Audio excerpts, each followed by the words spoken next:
Саламатсыздарбы достор. Бүгүн бизде тема англис тилинин алфавитин өтөбүз. Салам достор. Бүгүн Адыл айткандай эле алфавиттерди үйрөнөбүз. Келгиле анда башталы. Бүгүн алфавит негизинен англис тилинде көбүнчө ABC деп колдонулат. Бирок биз формалдуу вариантын алдык, alphabet деп. Негизинен ABC деп эле көбүнчө ошондой колдонулат.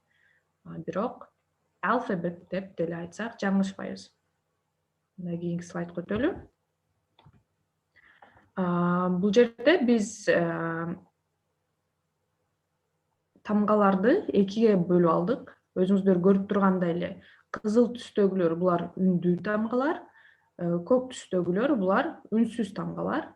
Анда башынан баштасак, өзүңүздөр көрүп тургандай бул жерде A деп транскрипциясында жазып койдук сиздерге оңой болуш үчүн. Кыргыз эмне кириллица тамгалары менен, латиница менен өзүңүздөр билгендей англис тили жазылат. Анда баштайлы. Адыл, сен бир айтып көрбөйсүңбү тамгаларды? A, B, Мгм. C, D, E, F, G, H, I, J, K, L, M, N, O, P, Q, R, S, T, U, V, W, X, Y, Z. Ооба, баары туура. Бул жерде биз көңүл бурчу бир канча тамгалар бар. Мисалы үчүн А тамгасы биз орусчада билгендей эле. Бирок айтылганда A деп айтылат, бирок А деген үндү берет. Бул жерде бир нерсени билиш керек. Тамганын өзүнүн аты бар жана кандай үндү берет. Мисалы үчүн A тамгасы А үнүн берсе, А үнү A тамгасы. Ошону билип жүрөлү. Көбүнчө мисалы үчүн Америкага барып калсаңыздар, can you spell your name деп калат да. Мисалы үчүн атыңызды тамга менен айтасызбы деп. Неге? Себеби ал жерде көп мигранттар болгон үчүн, ар өлкөдөн келгендиктен аттары ар кандай жазылат да. Мисалы үчүн менин өзүмдүн атым деле ар кандай болуп калат. Ошондуктан ар бир атыңыздын ар бир тамгасын айтууга туура келет. Себеби туура жазышыбыз керек да атыбызды. Ошондуктан анда мен да бир сыр айтып кетейин. Кайсы тамгалардын өзгөчөлүктөрү бар экен. A, B биз билген В тамгасы, бирок англисчеде B болуп калат. B, C. C тамгасы кээ бирки учурда С үнүн берсе, кээ бирки учурда К үнүн берип калат. Ошондой да өзгөчөлүгү бар. Бул эрежеси жок деп ойлойм. Бул себеби башка тилден, латын, грек тилдеринен келгендиктен бул жерде исключение деп коет го, исключениялар аябай көп.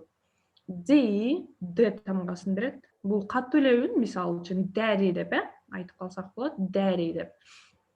Же болбосо dog деп катуу эле айтылат. И тамгасы бул тамга дагы аябай өзгөчө. Себеби кээде үнүн берип калса, кээде И үнүн берип калат. Бул сөзгө жараша кайсы тилден англис тилине киргенинен байланыштуу. F тамгасы кээде жумшак, кээде катуу болуп калса, кээде катуу үндү берип калат. Ошондуктан анын дагы бир өзгөчөлүгү бар. G бул G тамгасы биздин кыргыз тилдеги Ж деген үндү берет. Кээде Г деген үндү дагы берип калат. Сөзгө жараша. Мисалы үчүн God, Кудай деп айтсак, God. Ал учурда мисалы үчүн Г тамгасын берет. Ал эми поколение болбосо муунду generation дейт. Ал учурда Ж деген үндү берип калат да. Ошондуктан сөздүн өзгөчөлүгүнө байланыштуу эки түрдүү үндү берет. Мисалы үчүн H'ти айтайлы. H бизде Х деп коюлат. Х деген үндү берет. Hi бизге белгилүү сөз. Аябай. Привет же болбосо салам. Hi. I тамгасы. I тамгасында аябай өзгөчөлүгү бар. Бул жерде I кээде И үнүн берип калса, кээде ай деген да үндү берип калат. Мисалы үчүн азыр эле айтып кеткендей, hi, hi сөзү экисин кошуп жазсак, мисалы үчүн салам деген сөз hi.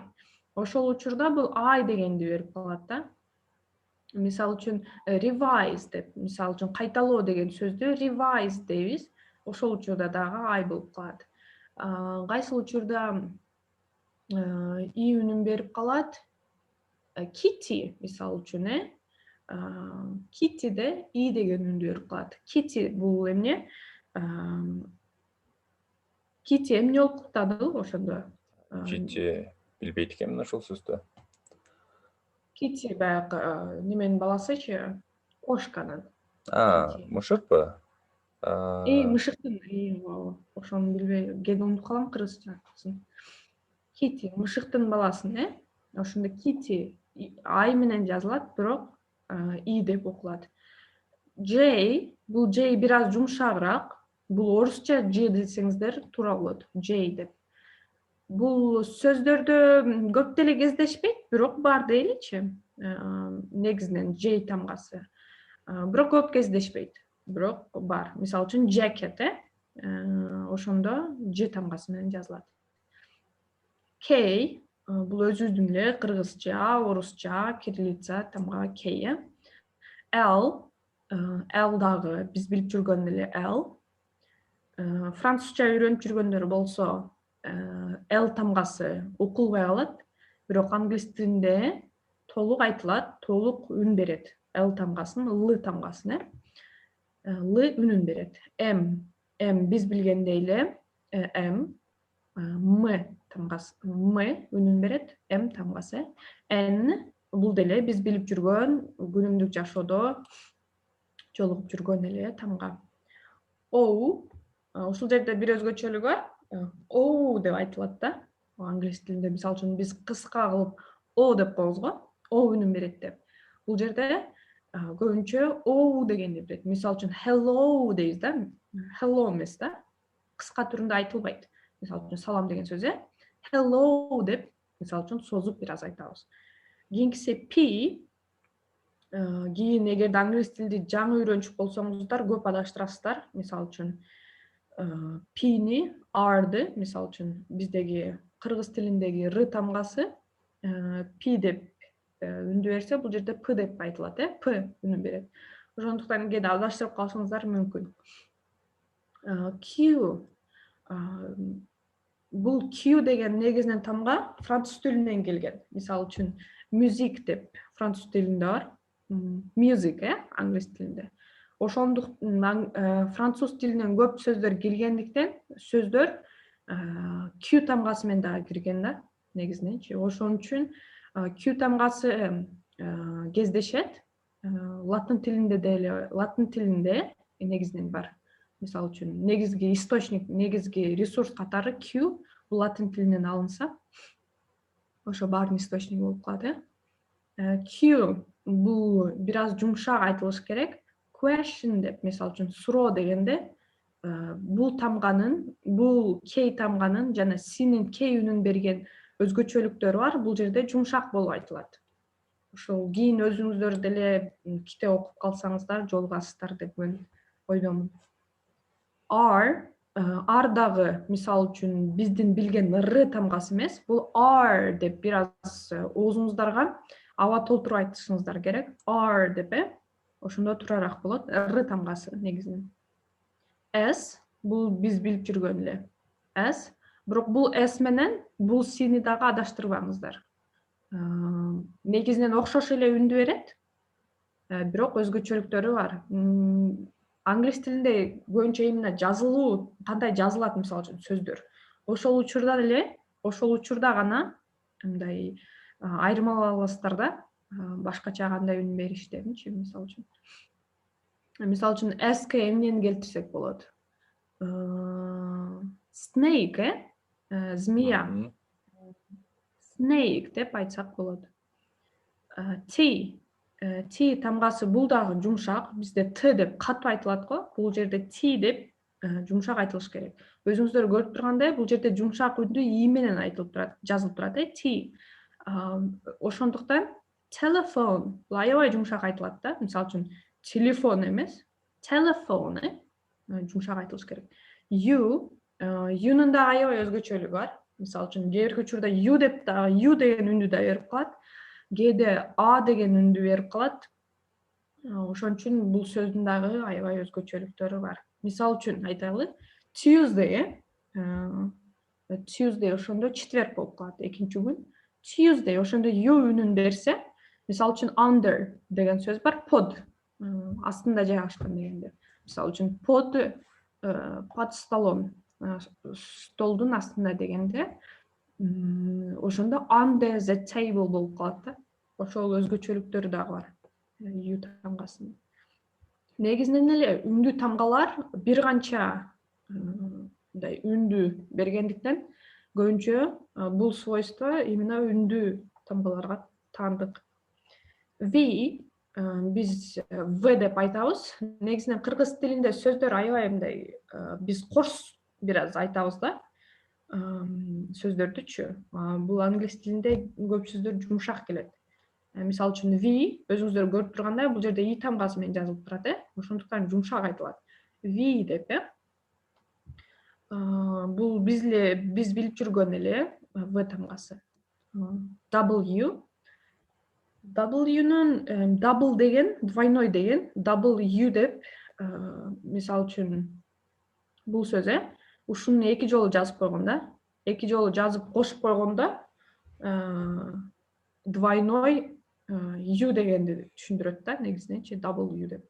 Бул эки U тамгасын кошо жазып койсок, W-ну берет да. Ошондуктан бул W тамгасы ошол жактан келген негизиненчи. Double деген двойной деген түшүндүрөт. Эки эсе деп double. Эгерде кофе сатып алсаңыздар, двойной shot деп заказ кылышат да көбүнчө. Ошондо W, double shot деп. Double shot бериңиздерчи, double shot, двойной эспрессо деп ошондой да айтып калат көбүнчө. Бирок бул тамга негизинен бизде жок. Бул W деген үндү берет, Welcome. Буну V менен адаштырбаңыздар. Көбүнчө орус тилди билгендер V менен көп алмаштырышат. Мисалы үчүн welcome деген, кош келиңиздер деген сөздү, ошону welcome деп айтып коюшат да. Бирок ал туура эмес. W деп көп жолу кайталап айтышыңыздар керек. Бир канча жолу дагы артка кылып видеону угуп көрсөңүздөр болот. X же болбосо биздер X деп коет көбүнчө. X factor деп билсеңиздер керек, может быть. X бул example деп кээде айтылып калат, Example эмес, негизинен X деген эле үн, бирок X деп example мисалы үчүн мисал берем дегенизде, мисал бул example, ошол example деген сөз бул мисал. Ошол жактан X тамгасын кездештиресиздер. Ошондо дагы өзгөчөлүгүн көрсөңүздөр болот. Y бунун да өзгөчөлүктөрү бар. Кээде Y деген үндү берсе, кээде мисалы үчүн сөздөрдү айтайлы. Why, почему, эмнеге деген суроо берсеңиздер, Y деген үндү берет, ошондой дагы өзгөчөлүгү бар. Z, бул жерде Z деп акырында D жазылып турбайбы? Т десеңиздер деле болот, Z деп D менен жазсаңыздар деле болот. Бирок бул Z катуу үндү берет. Мисалы үчүн zoo деп. Бул биз билгендей, биздеги эле Z тамгасы негизинен. Zoo деп, мисалы үчүн зоопарк, зоопарк ошол жактан келген негизинен. Zoo депчи. Z-O-O деп жазылат негизинен. Ошондуктан бизде деле зоопарк деп айтылат. Zoo деп. Эгерде кандайдыр бир сурооңуздар болуп калса, тамгалар комментарий кылып жазсаңыздар болот. Биз сөзсүз жооп беребиз. Баарыңыздар түшүндүңүздөр деген ойдомун. Бул сага өзгөчө болгон тамга барбы? Тамгалардын арасында. Өзгөчө болгон. Негизинен азыр айтуу кыйын болуш керек, бирок окуй келгенде жана сөздөрдө кезиктиргенде бул өзгөчөлүктөрү ошондо ачылат болуш керек деп ойлойм. Ооба, туура айтасың. көп сөздөр исключение болгондуктан сөздөрдүн ар бирин кандай транскрипция менен жазылыш экенин жаттап алыш керек да. Себеби бул жерде бир определенный логика жок негизиненчи. Кээ бир сөздөрдө логика бар, бирок көп учурда логика жок. Себеби англис тили эмне? Грек тилинен жана латын тилинен киргендиктен грек тилинде өзгөчө бир эрежелер бар, латын тилинде өзгөчө бир мындай эрежелер бар да. Ошондуктан эки тилдин эрежесин бир кошо келгенде, бир акцент менен айта келгенде башкача болуп калат. Деги эле негизинен ар бир адам өзү кабыл алганда тилди өзүнө жараша кабыл алат да. Мисалы үчүн кыргыздарга тандык бир өзгөчө бир акцент бар. Ошол учурда мисалы үчүн бизге өзгөчө өө деген үндөр бар да. Ошолорду биз башкача айтып алышыбыз мүмкүн да. Негизинен адамдардын тилинин кабыл алышына жараша болуп калат да. Ошондо жалпы бир эреже бар деп айтуу бул жаңылыштык экен, э? Негизинен кээ бирде бир логика бар. Логиканы чыгарса болот да сөздөрдөн. Бирок общий алганда мындай логика бар деп айтыш өтө кыйын. Ошондой болуп калат. Анда кийинки слайдка өтөлү. Let's practice. Анда бүгүн let's practice бул эгерде мурунку видеобузду көрсөңүздөр, let's practice деген келгиле практика жүзүндө өтөлү. Иш жүзүндө кайталайлы, э? Ооба, иш жүзүндө кайталалы. Анда кел Адыл, кийинки слайдка өтөйүн. Окей, мен Адылга суроо берейин. Адыл тамганы айткан аракет кылсын. What letter is it? Кайсыл? Дагы айта кетчү нерсе, letter бул тамга. What letter is it? Бул кайсыл тамга? Өзүңүздөр көрүп тургандай эле, бул жерде стрелка көрсөтөт кайсыл тамга экенин. What letter? Letter. H. Yes, good. Mobile phone, бул жерде. Азыр 1 мүнөт мен айта кетейин бул жерде.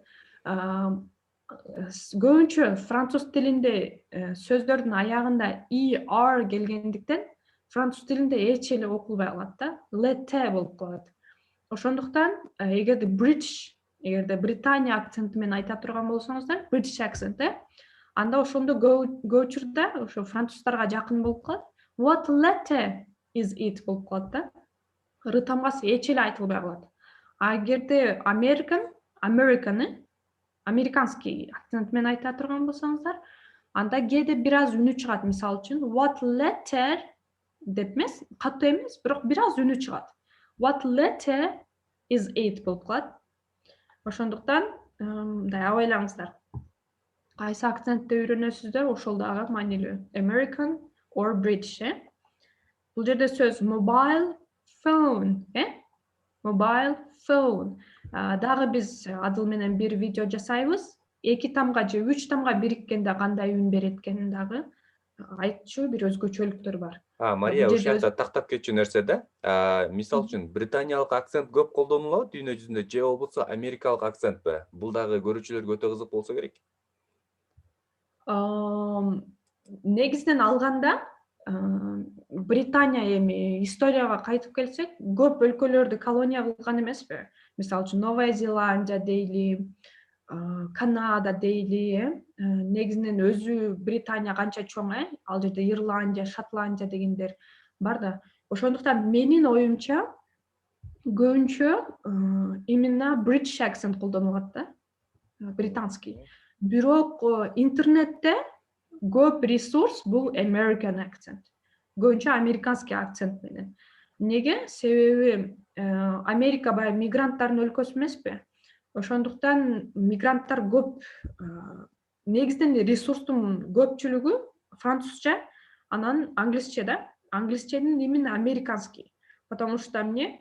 Америкада көп исследованиялар болгондуктан ал жерде именно американский.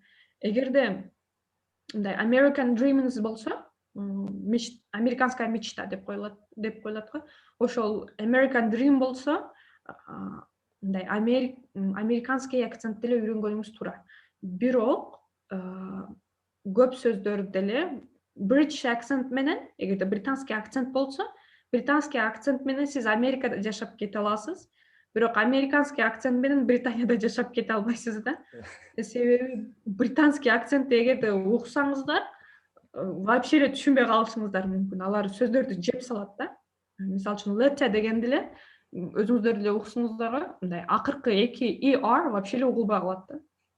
Ошондуктан мындай көп өзгөчөлүктөр бар негизинен. Мен билбейм, ал өзүңүздөргө жараша мындай целиңиздер эмне да. Азыркы учурда мен британский акцентти үйрөнүп жатам. Себеби мен өзүм деле көбүнчө ресурстар именно American болгондуктан, американский болгондуктан мен окуган ресурстар. Менде американский более акцент, чем нежели британский. Ошол өзгөчөлүгү бар. Рахмат. Анда кийинкиге өтүп эле текшереличи, кандай туура айтыпсыңбы? H деди, mobile phone, H тамгасы. Биз билген кайсы там болуп калат ошондо, Адыл? H окулушу Х болуп окулат көп жерлерде. Х болуп калат, э? Yes, you are right.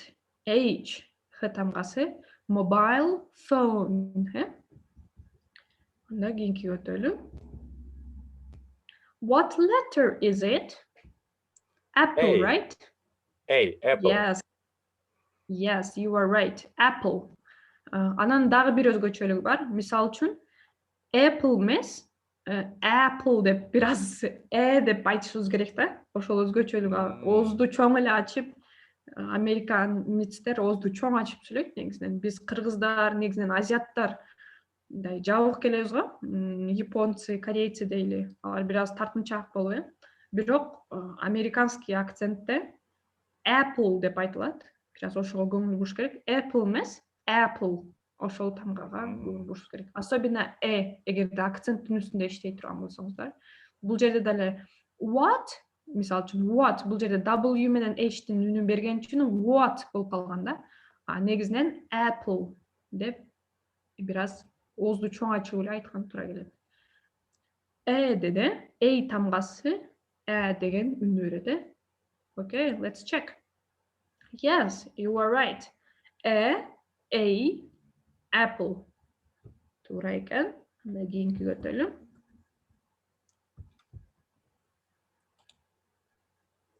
Okay, what letter is it? It is I. Yes, it is I. Мурунку биринчи өткөн слайдда I деп айттык эле. Бул жерде I деген тамганы да берет. Бул учурда эмне? И үнүн берет экен, э? Internet. Ошондой болуп калды. Кийинкисине өтөлү.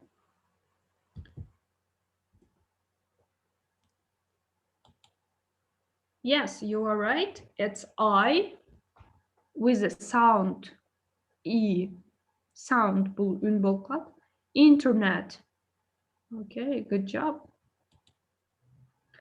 Okay, бүгүн ошол менен практиканы жана теорияны өттүк. Анда Адыл сага рахмат. Баарын туура жооп бердиң. 5 деген балды берейинби же? Достор, бул жакта Марияга чоң рахмат. Сиздер менен мага бүгүн дагы бир сабак өттү. Буюрса, кийинки сабакта жолугушканча. Көрүшкөнчө достор, комментарийге жазыңыздар.